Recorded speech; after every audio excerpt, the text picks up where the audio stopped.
اگر در غم دنیا باشی لازم نیست ملا گپم را گوش کن. ما در غم دنیا نیستیم رئیس. اگر مسئله عشق باشد جای گپم نیست.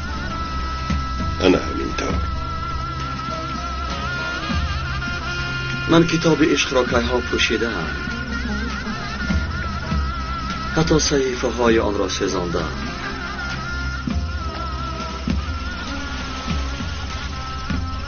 بی عشق نمی شود ملا.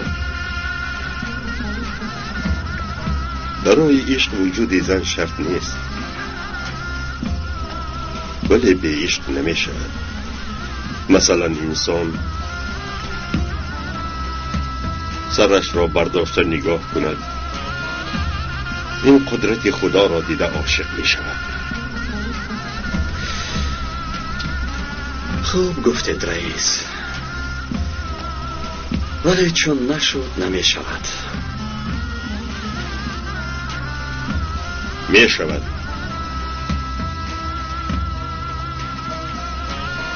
مجبوری.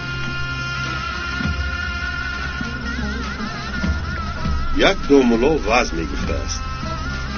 یک نفر به مسجد در آمده گفته است دو ملا خر را به در بسته بودم نیست، خر را گم کردم. دو ملا گفته است می یابیم آسان است. بعد به جماعت گشته پرسیده است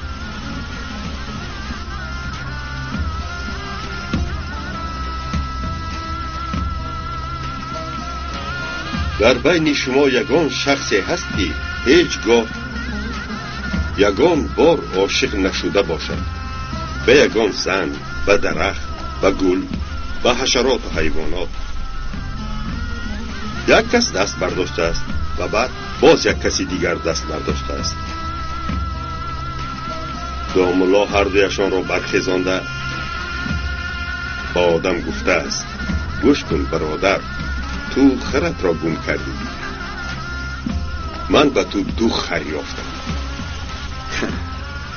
یعنی گفتنیت که آدم به عشق از حیوان فرقی ندارد. این را من نمیگویم ملا، صاحب ما میگوید. انا همینطور. عشق برای در این دنیا خود را یافتن مهم است. انسان باید خود را قدر کند. با عشق هیچ کس در نیم راه نمانده است. چیزی که خواهید بکن، ولی با عشق بکن. عشق نداشته باشی.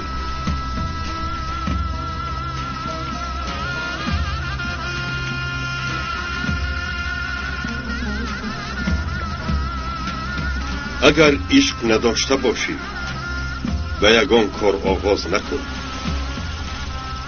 وگرنه پشیمانی سود ندارد. انا همینطور.